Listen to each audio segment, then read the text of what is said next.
Hello friends, movies all অ্যাবাউটে আপনাদের স্বাগত। জি5-এ release হয়ে গেল একটি নতুন মুভি, নাম কাকুদা। এখানে মুখ্য চরিত্রে অভিনয় করেছেন রিতেশ দেশমুখ, সোনাক্ষী সিনহা।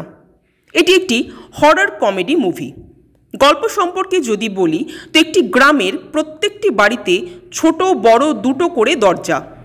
তো ওই ছোট দরজাটা প্রত্যেক মঙ্গলবার করে খোলা রাখতে হয় কাকুদার জন্য। যদি সে এসে দেখে যে কোনো বাড়ির ছোট দরজাটা খোলা নেই, তবে সেই বাড়ির মালিককে সে 13 দিনের মাথায় মেরে ফেলে। তো এটা বলে রাখা ভালো যে কাকুদা কিন্তু একজন ভূত বা প্রেতাত্মা যাই বলুন। তো কাকুদা কেন এরকম করে, কী তার ব্যাকস্টোরি, সেটা জানতে গেলে আপনাদের মুভিটা দেখতে হবে জি5-এ। এক কথায় যদি বলি তো মুভিটা আমার খুবই মোটামুটি একটা প্রজেক্ট বলে মনে হলো।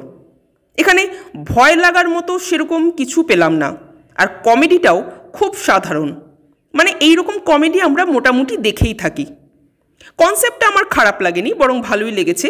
কিন্তু সেই কনসেপ্টটা যেভাবে এক্সিকিউট করেছে সেটা অনেক ক্ষেত্রে বড্ড ছেলে মানুষই মনে হয়েছে। বিশেষ করে শেষের দিকে যেভাবে দুম করে অ্যানিমেশন ইনপুট করা হলো, ভালো লাগলো না জিনিসটা। যে টুইস্টগুলো আনা হয়েছে সেগুলো হয়তো ভালো লাগবে, কিন্তু অবাক করার মতো কিছুই না। কারণ এই ধরনের টুইস্ট ভীষণ এক্সপেক্টেড। মানে আমরা এরম ধরনের জিনিস দেখেই থাকি। এই ধরনের মুভি আমরা এত বেশি দেখে ফেলেছি যে এই টাইপের টুইস্টগুলো এখন আমাদের কাছে খুব সাধারণ বলে মনে হয়। But look and feel wise মুভিটা খারাপ লাগেনি। আর যেটা আগেই বললাম, মুভির কনসেপ্টটা ভালো। যে মেসেজটা দিতে চেয়েছে সেটাও খুব একটা প্রমিনেন্ট হয়নি ঠিকই, বাট মেসেজটা ডেফিনেটলি ভালো। রিতেশ দেশমুখের অভিনয় বেশ ভালো লেগেছে। সোনাক্ষী ঠিকঠাক। এই মুভিটা দেখতে বসার প্রথম কারণ, আমার হরর বা হরর কমেডি ঘরানা কিন্তু খুব ফেভারিট। এবং আরও একটি প্রধান কারণ হলো এই মুভির পরিচালক, অর্থাৎ আদিত্য সরপোরদার।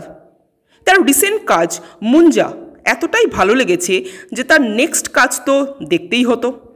তবে মুঞ্জার মতো এটা কোনো দিক দিয়েই হয়নি। মুঞ্জা অনেক অনেক বেটার মুভি।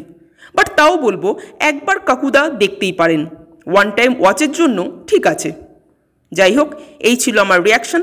আপনারা যারা দেখেছেন তাদের কেমন লাগলো কমেন্ট করে জানাবেন। আর আমাদের ভিডিও ভালো লেগে থাকলে প্লিজ লাইক, শেয়ার ও সাবস্ক্রাইব করতে ভুলবেন না। Thank you.